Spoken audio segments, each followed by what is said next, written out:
Welcome, and thank you for joining Influencing Without Authority presented by Digineer. My name is Jack Thiesing, and I will be your moderator today. I would like to introduce today's speakers.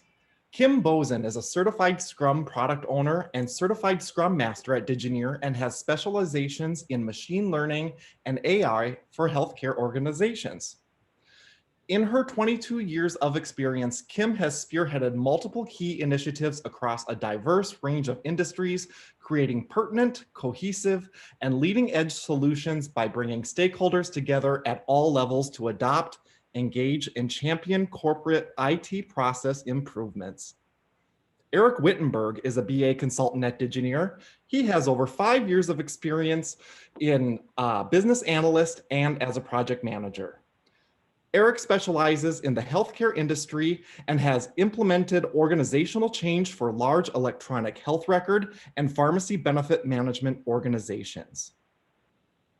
If you have questions, please type them into the Q&A feature of this webinar. Also, both Kim and Eric are going to be broadcasting with their webcams. Zoom has options that allow you to change how you see the presenters during the presentation. And now I'll turn the presentation over to Kim and Eric. Thanks, Jack. So imagine you've been given the responsibility of leading an initiative within your organization. Technically, you don't have a leadership title, but you have responsibilities such as managing a budget, creating a schedule, and managing and coordinating a team with deliverables. So as long as everyone cooperates, you should be fine, right? While your team may not be intentionally trying to get in the way of your success, their priorities are going to align with those who hold authority over them. Without a position of authority, your priorities are likely to get lost with everything else your team has on their plate, often impacting the delivery of your initiative. Does this sound familiar? How in the world are you going to influence this group to get the job done? Influencing without authority is one of the most important, critical, and valuable skills to have as a leader within an organization. The goal of this webinar is to give you some ideas to think about how you approach influence and think about ways to expand your circle of influence. Eric, I think it's time to start with a poll. Let's do it. So the first poll, which you'll be able to respond to on your screen, is a reaction to the statement of, I have the power to influence important decisions at my workplace. So you'll want to respond somewhere on the spectrum here from strongly disagree to strongly agree. You know, in my experience, it hasn't really been my title that has allowed me to have the most influence. I focus on building relationships, being curious, asking questions about the initiatives in the organization to build a better understanding and credibility, to gain a good understanding of what is important to leadership, to the team, and to the organization. You know, I also try to be helpful and try to find ways to make others' lives easier. Let's see what the results we have from the poll.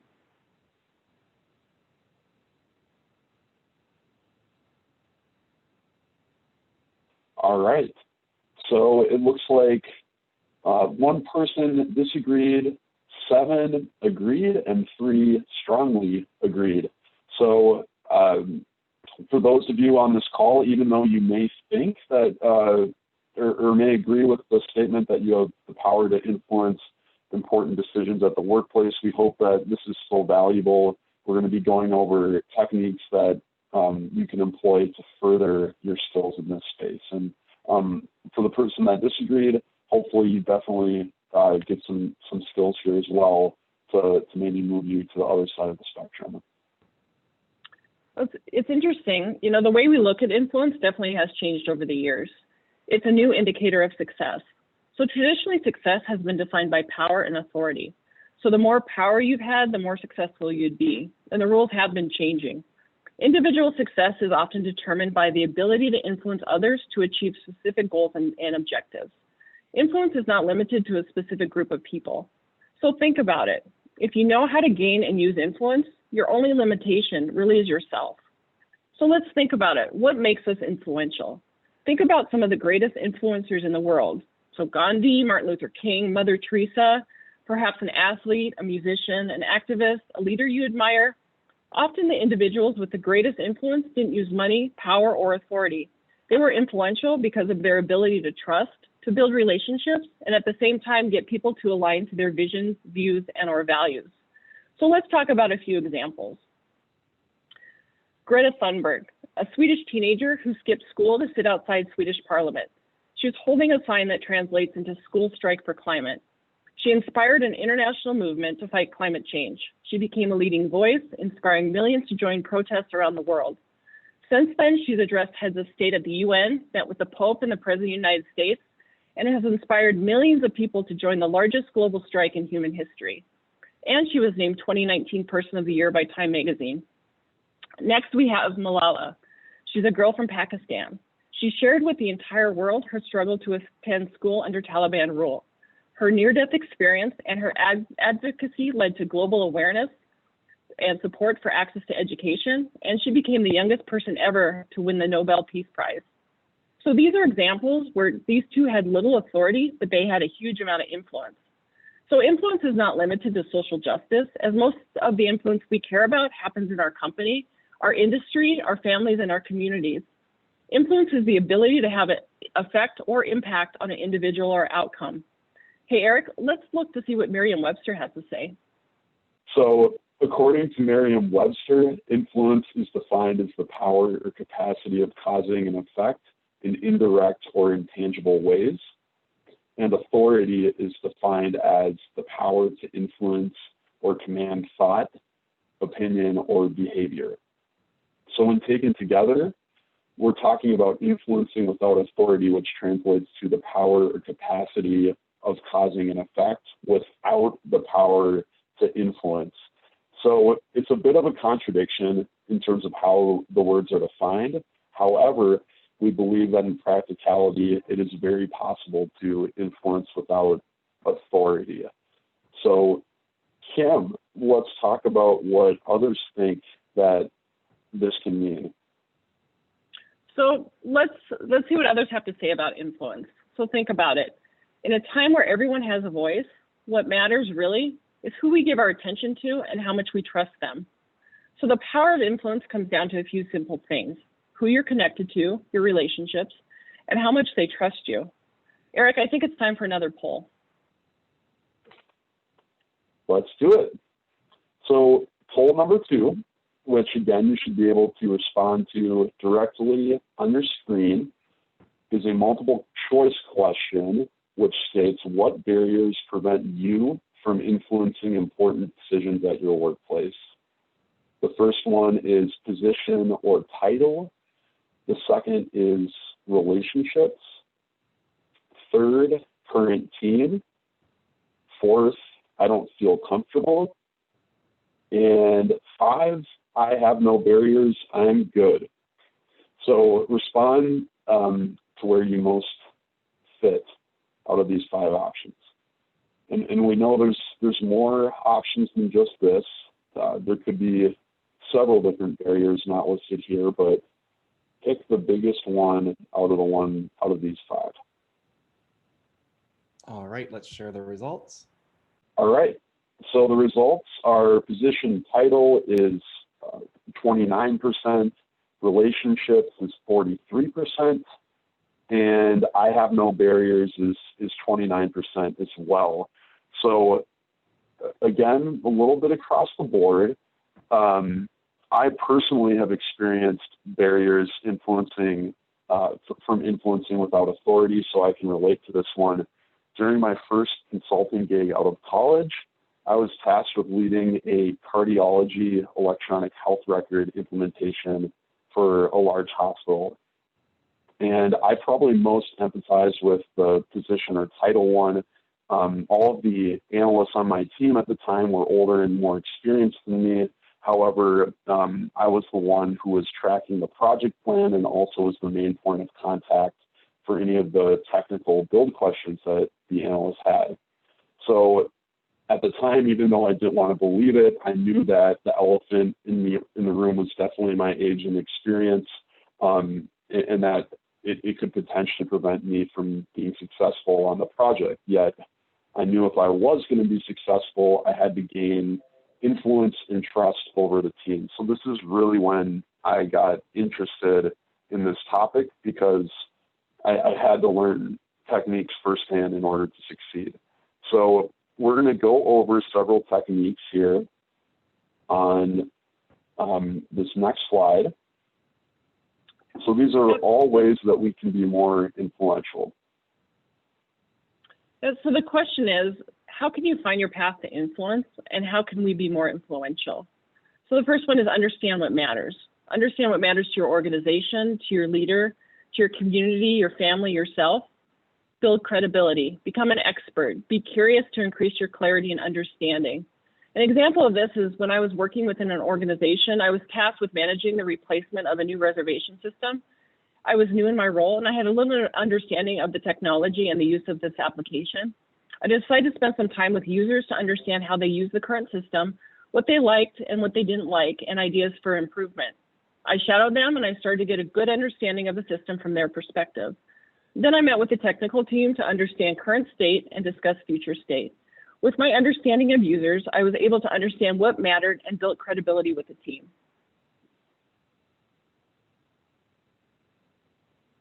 All right, next we have be trustworthy. So during the example I stated during my first gig out of college, I learned that if you follow up on your commitments, trust will follow. So with that, I learned that people always need answers right now at this moment, but they wanted them soon. So I took follow-ups a lot, but the key was that I followed up on time and with the quality that the analysts expected of me. And over time, that definitely helped my standing with the team, and they knew that I was a source of knowledge for them that they could go to get answers to do their job. So follow up on your commitments. At Digineer, we also practice commitment-based management, and building trust is a core component of that. Relationships and network. So this was one that several people on the call identified as a barrier, and it definitely is a big key to having influence. You want your coworkers to view you as a person and not just a coworker. And this can be challenging at times. I myself am an introvert at heart, and this is an area that I actively work on. And one tactical technique I employ or try to employ is always initiating the conversation first to get to know my coworkers on a personal level. It's easy for me naturally to wait for people to talk to me, but I try to push myself out of my comfort zone and initiate that conversation first to get to know them, get to know about their families, any home improvement projects, what they're doing on the weekend, what their favorite restaurants are. The list goes on. Other techniques here are to attend virtual coffees and happy hours. And again, initiate these, set them up with a coworker, and just get to know them, especially during a pandemic. And also acknowledging your teammates' work in front of the team goes a long way here. If a teammate does something awesome, give them kudos. Be authentic. So this one boils into relationships.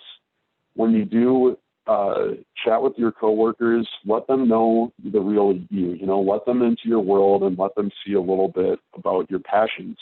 I, for one, am a huge music recording nerd and love audio equalizers and compressors.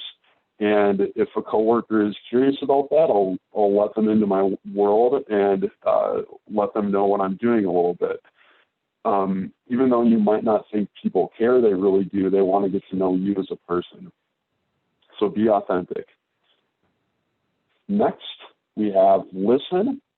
So be curious about who your coworkers are and truly listen and slow down and listen to what they're saying. And if they have a concern about the project or personal life, whatever it happens to be, try to really listen and be empathetic to those things. Also, a trick I use is the contact card within an iPhone.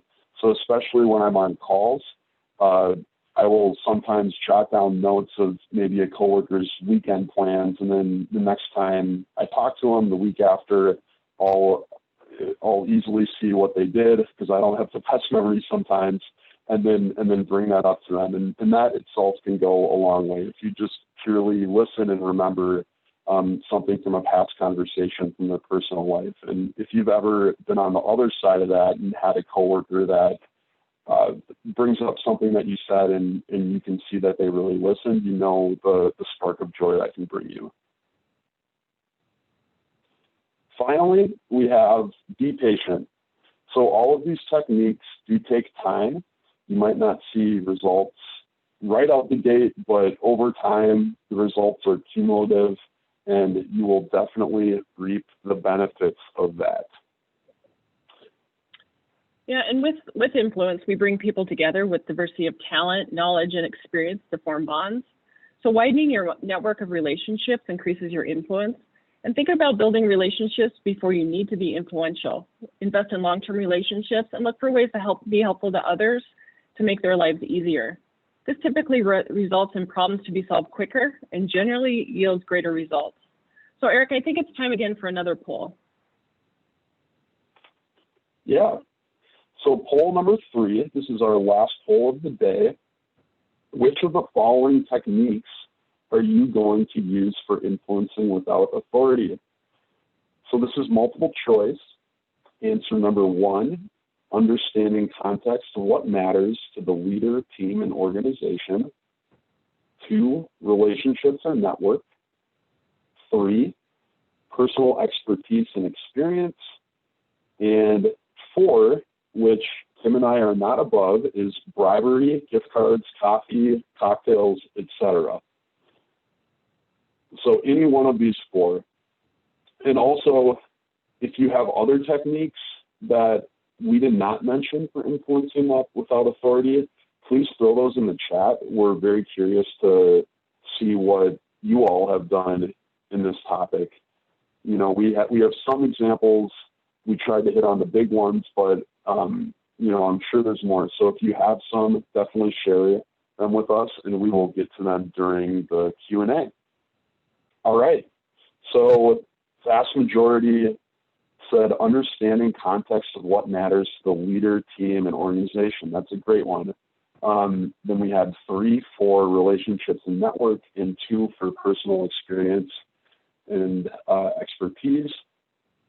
Unfortunately, Kim, we had 0 bribery. So, well, and that was kind of more of a joke too. So, right. Yeah.